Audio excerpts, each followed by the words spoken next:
All right. Welcome everyone to the UC-wide virtual programs information session, which is part of our UC Glow week, our UC Global Learning Opportunities week. So we will go ahead really quickly and take a look at what our agenda will be. We're going to go over a general welcome. We're going to do a few quick introductions.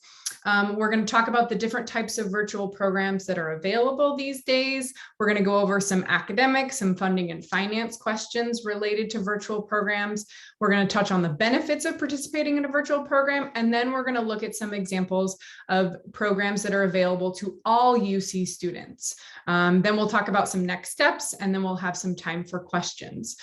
This presentation is being recorded, and we will make these slides available to you afterwards if you have registered for the event as well. So let's start with our introductions. So my name is Ashley Arvanites, and I am the lead advisor for inbound and custom programs here at the University of California, Irvine in the Study Abroad Center. I have experience previously working at UC Davis, and I coordinated some of these virtual programs in the past as well. These are the kinds of programs that have been available sort of pre-pandemic, but the pandemic really increase the demand for these kind of programs and allowed students to have these kinds of global opportunities from wherever they are. It looks like we also have our UCI Study Abroad peer advisor who participated in a virtual program last summer, Artin, on the call. So Artin, do you want to do a quick introduction? Yeah, sure. Hey everyone, my name is Artin.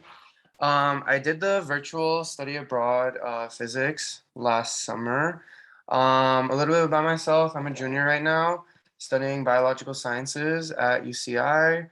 And yeah, I'm a peer advisor at the Study Abroad Center. Awesome. Thanks so much, Artin. So we'll be coming back to Artin to learn a little bit more about his experience once we do a quick overview of virtual program options. So there's a lot of different types of virtual programs that are out there. I would say that the most common program and the program that we see the most interest from students in are our internship programs. And so these are virtual programs where you can work remotely for a company or an organization based in another country or that operates in another country. And some of these options are for credit, so you can earn academic units, and other ones are not for credit, so you aren't earning academic units.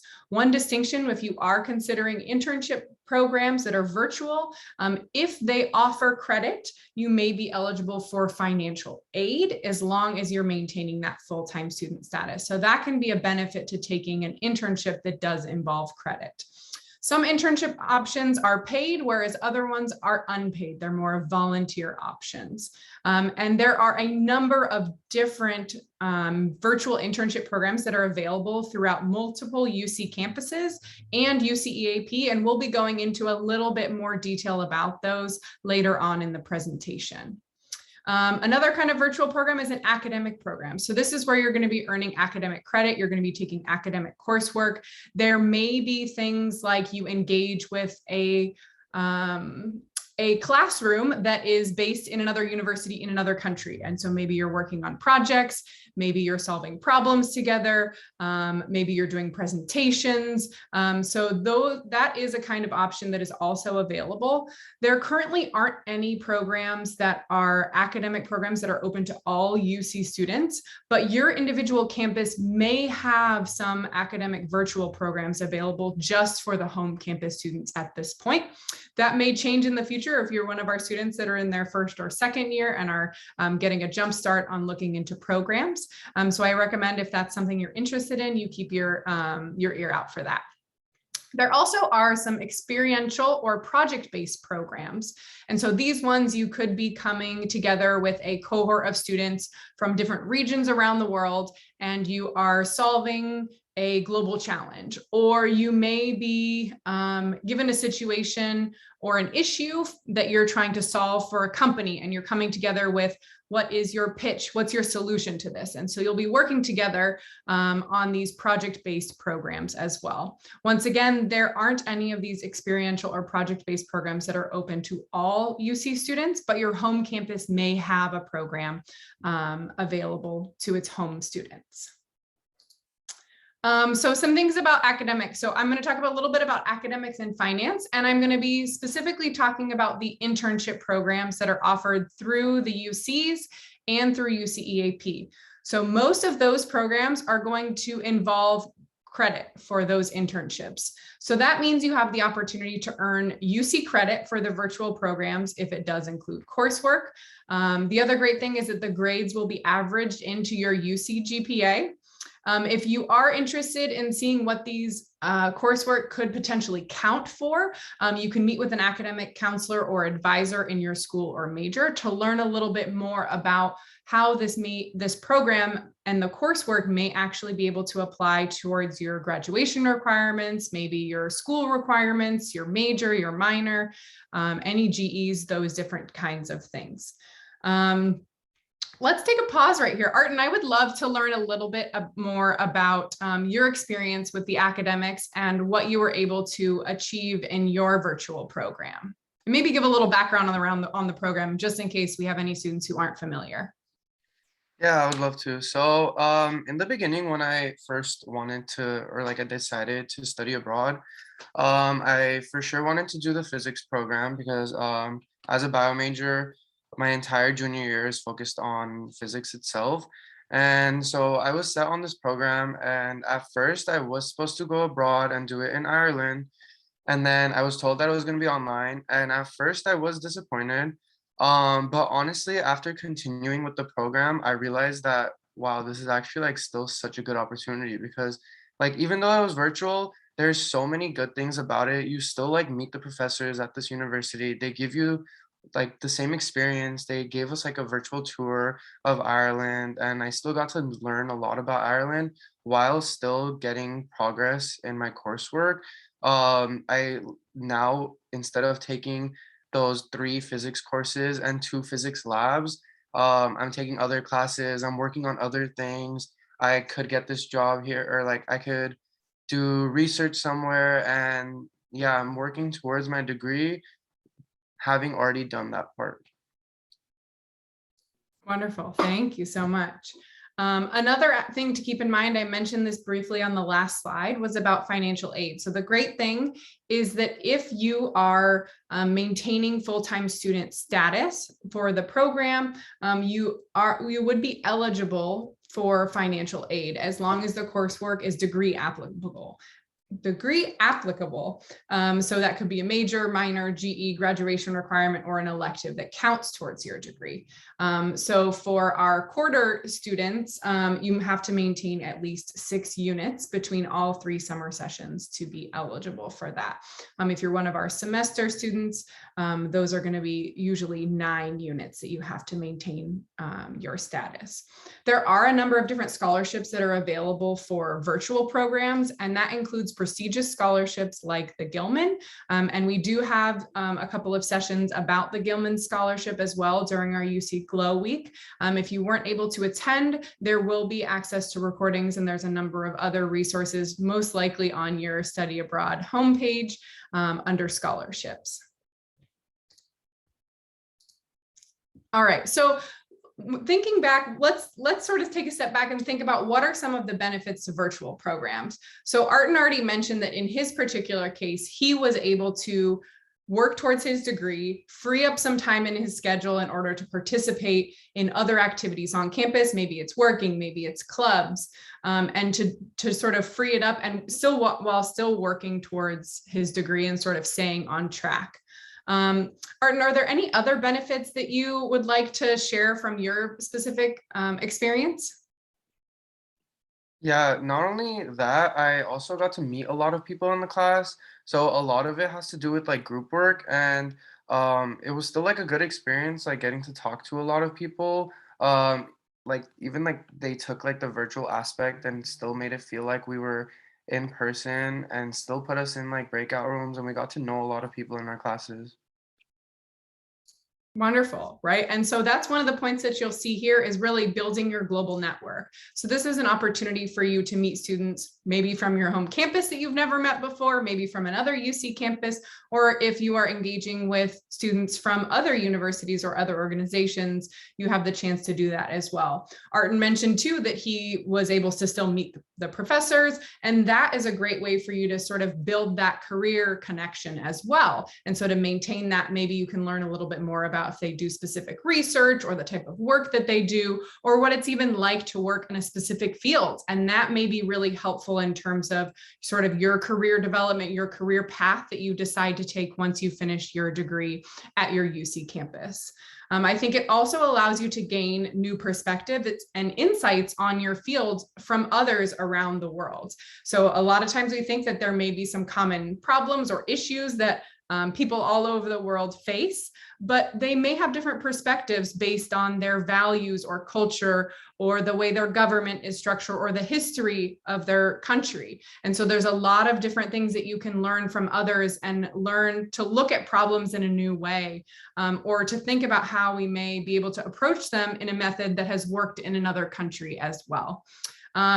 Also working in sort of these intercultural, international environments allow you to learn cross-cultural communication skills without having to physically travel. So we all know that there are different cultural norms, what's accepted, what's not accepted, what things are common, what things are really considered rude in other countries. And you still, if you're engaging with others in different parts of the world who come from different backgrounds, you'll still have the opportunity to build on those cross-cultural communication skills. So those type of skills that you're gaining from your experiences, whether it's working in teams or individually or with your professors, or as you're engaging with the culture, those kind of skills also allow you to increase your employability. So those are the kind of skills that employers are really looking for when they're looking for hiring recent graduates. Also, we realize that how interconnected and how digital our world is becoming. And so you'll have access to working with some tools that have become very commonplace and expected of employees at a variety of different companies and a number of different sectors. So maybe they're digital tools if you're thinking about Zoom, or if you're thinking about Salesforce, or even working within SharePoint or Google Docs or different things like that. Those are sort of the way of the future of business. So those are skills are going to be things that you can practice and will have experience using during your virtual programs. Sometimes these virtual programs do require you to take a lot of initiative. They require you to be sort of a self-starter, be a little bit more autonomous, and hold yourself even more accountable. And those, again, are very desirable skills for employers when they're looking for employees to bring on to their team. And I think another obvious benefit to virtual programs as well is that you're able to have a global intercultural experience without the actual cost of physical travel. So there are still general program costs associated with virtual programs, but for the most part, they are significantly less than other programs that do involve physical travel, because there aren't airline tickets, you're not getting additional housing, you're not potentially buying food out in a really expensive city or different things like that. So there's a lot of really great benefits to virtual programs, but we'll get started. We'll stop there in terms of those benefits. And we're going to go over some of the options that are available to you through the UC system. So the first one here is UC Berkeley's Global Internships. So they offer internships in the summer, and they're available in a variety of different subject areas.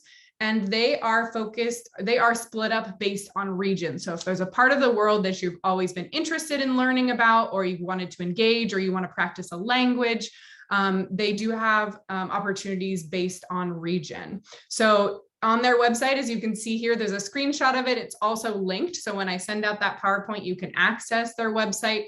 But their summer 2022 virtual internship programs are going to be announced in November. So next month, if you're interested, they do have the option for you to sign up for their newsletter so that you are updated once those programs become available.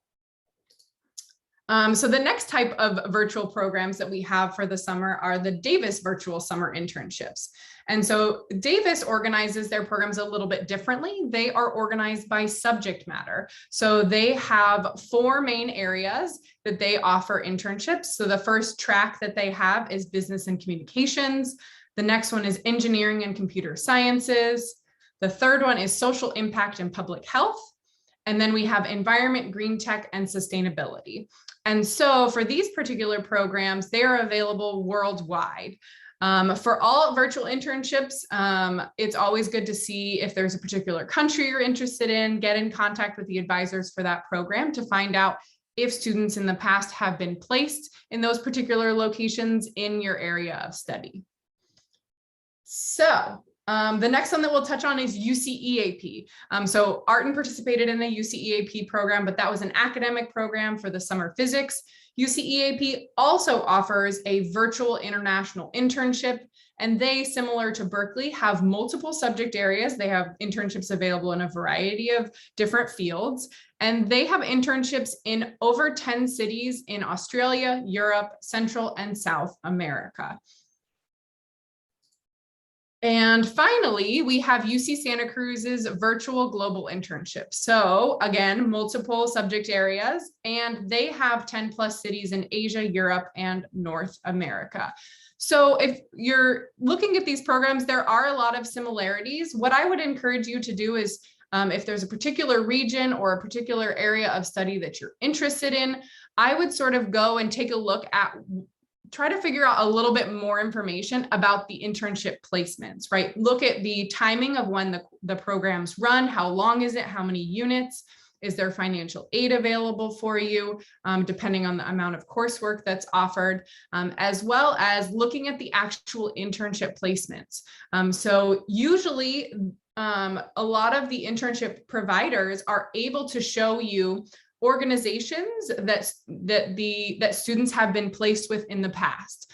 Obviously, we can't guarantee that every organization that we work with will want to have the same intern working on the same projects as they have in the past, but it at least will give you a general idea of the kinds of organizations in your field you may be able to intern with, and potentially even learn a little bit more about the kinds of work you may be doing. Are you going to be doing a little bit more research? Are you going to be doing some consulting? Are you going to be doing design and web development? What kinds of things might you do in the particular internship? And so I think that can be something that you keep in mind when you're trying to determine which program is the best fit for you. You also obviously thinking about the financial aspect of it too. All of these internship programs are in the summer, which means that in general, there is less financial aid available for students. It tends to be a little bit more loans in the summer. That being said, there are scholarships that are available for virtual programs. So I encourage you, even at this point in the process, when you're looking for programs, to also take a look at what scholarships are out there, because the deadlines to apply for those scholarships may even be before the application deadline for a particular program. All right, so next steps, we do have a resource that we have compiled on the UCI Study Abroad website for virtual programs. So I can go ahead and I can show you that now. And so you can see on this particular web page, we do have one about virtual programs offered by UCEAP and other UC programs. So here is where you can find the titles of the programs, what's the specific academic or career field, what's the term, where is it, or is it tied to a specific region or country, which campus is offering it, and then the application timelines there as well. So I can go ahead and drop this link into the chat for all of you. If you wanted to take a couple of minutes to start exploring now, you're more than welcome to. But this is also a resource that you can refer back to as well.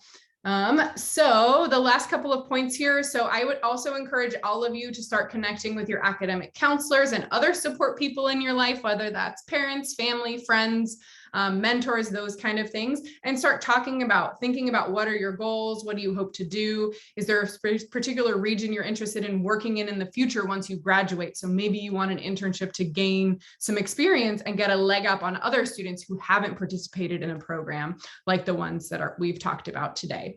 Start looking into financial aid and scholarships, see what your aid package might look like, see what scholarships you might be eligible for, you can apply to. And so just in terms of the actual application process, you want to make sure that you're applying by the program specific deadlines, right? They all have different deadlines. That's a little bit of the challenge. So keep your eye on those deadlines because it is not a set deadline across campuses. And make sure that you check with your home campus application requirements and deadlines, because your study abroad office may have set other specific deadlines for students participating in other UC programs as well.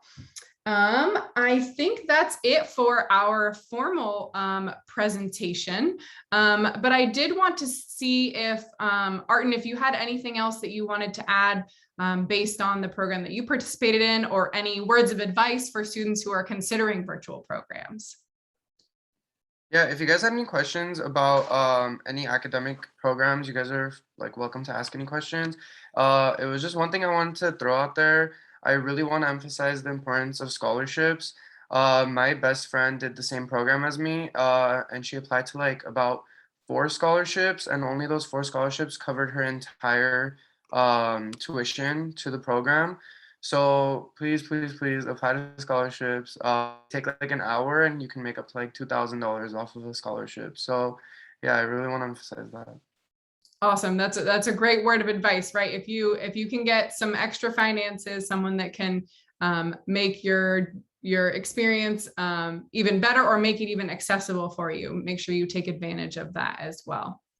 So I think we'll go ahead and we'll open it up to questions. You're welcome. I think we're a relatively small group, so if you're interested, you can go ahead, you can unmute yourself. You can also drop your questions in the chat, and then either Arten or I will answer them for you.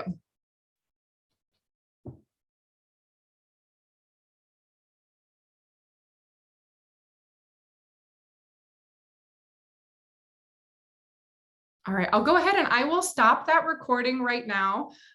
So